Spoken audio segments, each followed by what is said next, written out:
তাহলে এখন থেকে একটা কিছু শুনলে বিশ্বাস করবেন। একজন এসে বলল, ভাইজান আপনার মেয়েরে দেখলাম আরেক ছেলের সাথে বাজারে ঘোরাফেরা করে, ওই রমনার বটমূলে দেখলাম আপনার মেয়ে আরেক ছেলেরে নিয়ে ফষ্টি নষ্টি করে, লোকের কথা বিশ্বাস করে বাসায় যে মেয়ের চুলের মধ্যে ধরে মাইর, আইজো মার কাইলো মাইর। এরকম হইতে পারে না? হয়তো ওই লোক আপনার মেয়ের মতো দেখতে আরেক মেয়েকে দেখছিল। এরকম হয় কিনা সমাজে? একজন এসে বললো, ভাই আপনি এখানে ভাবিরে তো দেখলাম ওই জায়গায় আরেক লোকের সাথে ঘোরাফেরা করতেছে, খবর রাখেন না বাসা? আপনি রেগে মেগে, ঘটনা কি? আমার খেয়ে আমার পরে আরেকজনের সাথে, যে এই বাড়িতে যে মায়ের কোনো কথা নেই। দেখবেন যে ছোট্ট মারামারি থেকে এই ঘটনা অনেক সময় বিচ্ছেদ বা ডিভোর্স পর্যন্ত গড়ায়, ঠিক কিনা? ওই যে শোনা কথায় কান দিচ্ছেন, ফাতাবাইয়ুন, আপনি চেক করেন নাই। হয়তো আপনার স্ত্রীর মতো দেখতে বা আপনার স্ত্রী যে জামা পরে, যে পোশাক পরে, এরকম পোশাক পরে আরেক নারীকে দেখছে, আপনার বউ না এটা। আপনার মেয়ের ব্যাপারে যে তথ্য দিয়েছে এটা সঠিক নয়, সে আপনার মেয়ের মতো আরেকটা মেয়েকে দেখেছে, এসে আপনার কাছে বলে দিছে, আপনিও বিশ্বাস করছেন। ভেজাল আছে না নাই? এই ভেজালগুলোকে থামানোর জন্য কোরআনে এই বিধানগুলো নাজিল করেছে কে? তাহলে ফরিদপুরের ভাইয়েরা, সমাজটারে সুন্দর রাখার তথ্য একটা শুনলেই বিশ্বাস করবেন না। সিলে কান নিয়ে গেছে শুনলেই সিলের পিছনে দৌড়, নাকি? কি করবেন? আগে কানে হাত দিয়ে একটু দেখবো কান দুইটা আছে না নাই, তারপরে চিলের পিছনে দৌড়ানো। তাহলে এখন থেকে আমরা তথ্য একটা শুনলেই বিশ্বাস করব। তাহলে কি করবেন? বলতে হবে কি করবেন? যাচাই বাছাই, জাস্টিফিকেশন অফ দ্য নিউজ। কোন নিউজ জাস্টিফিকেশন ছাড়া আমরা প্রচার করব, বিশ্বাস করব, শেয়ার করব না। আল্লাহ বললেন, ইয়া আইয়ুহাল্লাযীনা আমানু লা ইয়াসখার কওমুম মিন কওম। ওহে আমার ঈমানদার বান্দারা, শোনো শোনো, খবরদার কখনো কোনো মুমিন বান্দারে ঠাট্টা করো না, অবজ্ঞা করো না, ঠাট্টা করো না। তার মনে কষ্ট হয় এমন কোনো কথা তারে বলো না। Never stop of anybody. কাউকে নিয়ে ঠাট্টা করবেন না, তার দেহ নিয়ে, তার আকৃতি নিয়ে, তার বংশ নিয়ে। এক লোকের বাবা ছিল চোর, কিন্তু তার ছেলে অনেক ভালো। আপনি কি তারা বলতে পারবেন তুই চোরের ঘরের চোর? বলতে পারবেন? চুরি করছে বাবা, ওর কি দোষ? কথা বলেন। এগুলো কবিরা গুনাহ। আওয়াজ করে বলেন তো, কি গুনাহ? কবিরা গুনাহ। কারো আকৃতি নিয়ে, আমার ফরিদপুরের কলিজার টুকরা যুবক ভাইরা, কারো আকৃতি নিয়ে কখনো অবজ্ঞা করবে না, তুচ্ছ জ্ঞান করবে না। এটা কবিরা গুনাহ, এটা আল্লাহ খুব অপছন্দ করেন। এর কারণ আকৃতিটা আমাদের হাতে নাই। আমাদের কারো নাক লম্বা, কারো খাটো, আমরা কেউ কালো, কেউ সাদা, আমরা কেউ স্মার্ট, কেউ অন্যরকম। তো এই যে আমাদের এক এক ধরনের আকৃতি, এটা কি আমি বানাইছি? আপনি বানাইছেন? দিছে কে? এই জন্য কারো দেহের গঠন নিয়ে যদি আপনি অবজ্ঞা করেন, এটা প্রক্ষান্তরে আপনি স্রষ্টাকে নিয়ে অবজ্ঞা করলেন। কারো দেহের আকৃতি নিয়ে যদি আপনি তুচ্ছ করেন, তাকে তুচ্ছ করেননি, আমার রবকে আপনি তুচ্ছ করেছেন। চিল্লায় বলেন ঠিক কিনা? খবরদার, তুই কালু, তুই লম্বু, তুই মোটু, তুই কানা, তুই রোহিঙ্গা, আছে না নাই? ইদানিং ইদানিং এটা খুব চলে। এই রোহিঙ্গা নামটা আছে না? ফরিদপুরে এগুলো ঢুকে নাই না? আমাদের ওইদিকে দেখি কি অবস্থা, কারোর সাথে কেউ লাগলে তুই রোহিঙ্গা। কি আশ্চর্য, এই গালি কবে আসলো? হ্যাঁ, অনেক ধরনের গালি। ঢাকায় আর একটা চলে ফইন নির্বুত, কি বলে? এই এগুলো আগে শুনি নাই আমরা, রিসেন্ট এগুলো বলা শুরু করছে। ফইন নির্বুত, রোহিঙ্গা না। এগুলো বলে আপনি কাউকে অবজ্ঞা করতে পারবেন? পারবেন না। খবরদার, এটা কবিরা গুনাহ, এটা ছোট গুনাহ মনে করবেন না। কারণ আকৃতি নিয়ে তুচ্ছ করা যায় না, কারণ আকৃতি দান করেছে কে?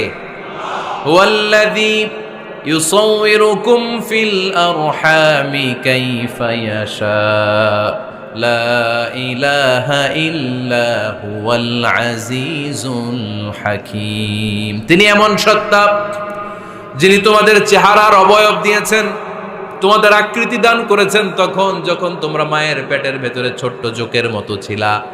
মায়ের পেটের ভেতরে আমরা যখন সবাই এত ছোট্ট, তখনই আমাদের চেহারার আকৃতি দিয়েছে কে? কে সুন্দর হব, কে ছেলে হব, কে মেয়ে হব, কে মোটা হব, কে চিকন হব, আমার ইচ্ছা হয়েছি?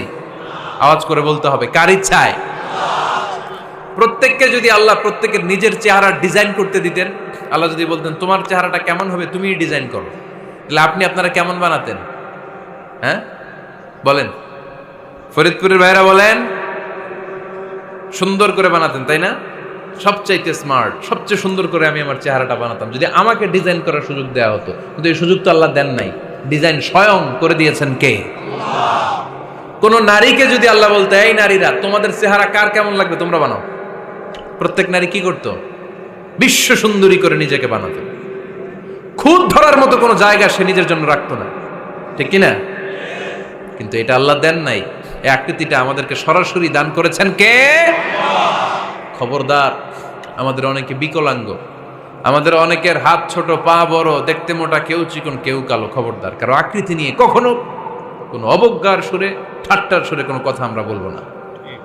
রাজি আছেন? সবাই রাজি আছেন? আল্লাহ রাসূল সাল্লাল্লাহু আলাইহি ওয়াসাল্লামের এক সাহাবী ছিল, নাম ইবনে মাসউদ রাদিয়াল্লাহু তাআলা আনহু। উনার পায়ের নলা ছিল খুব চিকন, অস্বাভাবিক চিকন, স্বাভাবিক না।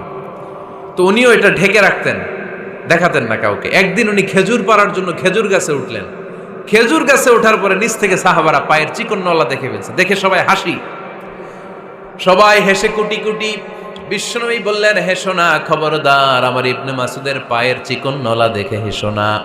আমার ইবনে মাসুদের এই পায়ের চিকন নলা যদি মিজানের পাল্লায় উঠিয়ে দেয়া হয়, কিয়ামতের দিন উহুদ পাহাড়ের চেয়েও ভারী হয়ে যাবে। খবরদার, আমার ইবনে মাসুদকে আমার আল্লাহ অনেক পছন্দ করে, তার পা চিকন দেখে তাকে তুচ্ছ করো না। আল্লাহর হাবিব সাল্লাল্লাহু আলাইহি ইসলামের 11 জন স্ত্রীর মধ্য থেকে একজন স্ত্রী ছিলেন একজন স্থূল আকৃতির, অবিসিটি ছিল, একটু মোটা। ওনার নাম ছিল সাফিয়া রাদিয়াল্লাহু তাআলা আনহা। আম্মা জান আয়েশার সাথে একবার সাফিয়ার ঝগড়া। নবীদের বউদের মাঝে মাঝে মাঝে ঝগড়া হতো, তবে সেটা হতো মধুর ঝগড়া। সুবহানাল্লাহ পড়েন।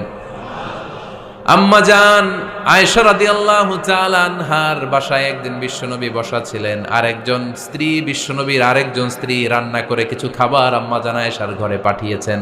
এক দাসী দিয়ে বলল, যাও এটা আয়েশার ঘরে দিয়ে আসো, কারণ নবী আয়েশার ঘরে। আম্মা জান আয়েশা রাদিয়াল্লাহু তাআলা আনহা বললেন, এগুলো কি?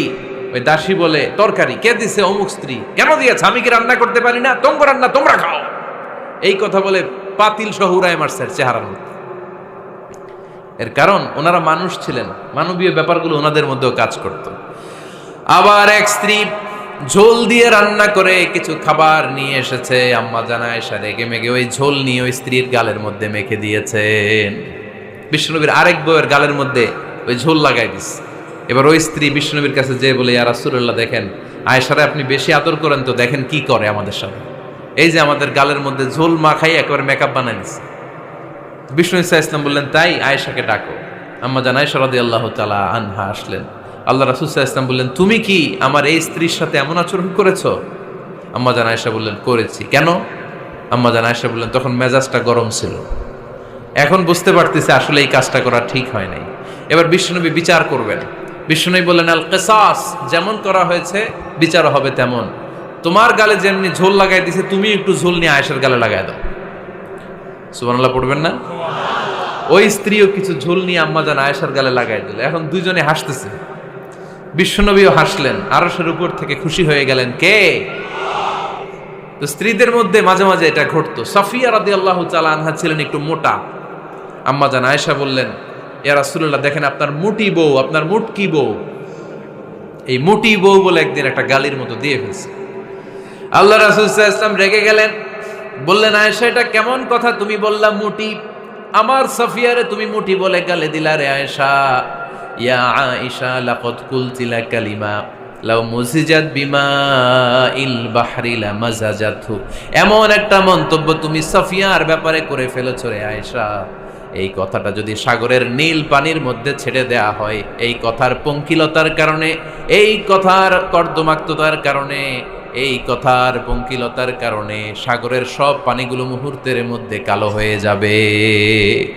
এই কথাটা সাগরে ফেলে দিলে সাগরের নীল পানি পুরোটা কালো হয়ে যাবে। আয়েশা, খবরদার, কাউকে তুচ্ছ করে অবজ্ঞা করে কখনো কিছু বলা যাবে না। এই জিহ্বাটা এটা ভয়ঙ্কর একটা অঙ্গ। বেশিরভাগ পাপ এই জিহ্বা দিয়ে হয়। কি দিয়ে হয়? এজন্য সাহাবারা জিহ্বা ধরে মাঝে মাঝে জিহ্বার মধ্যে ব্যাত মারতেন আর বলতেন, জিহ্বা তোর জন্য আমি আটকে যাব কিয়ামতের দিন। আমলিক আলাইকা লিসানাক, নিজের জিহ্বার মালিক নিজে হন। আপনার জিব্বার মালিক যেন শয়তান না হয়ে যায়। জিব্বা আপনার, শয়তানের ভাষায় আপনি কথা বলেন কেন? খবরদার, প্রতিটা কমেন্ট, প্রতিটা কথা, প্রতিটা মন্তব্য, এগুলোর ব্যাপারে কিয়ামতের দিন পাই টু পাই করে আপনার কাছে আল্লাহর সুপ্রিম কোর্টের কাঠগড়ায় দাঁড় করিয়ে আপনারা জিজ্ঞেস করবে কে?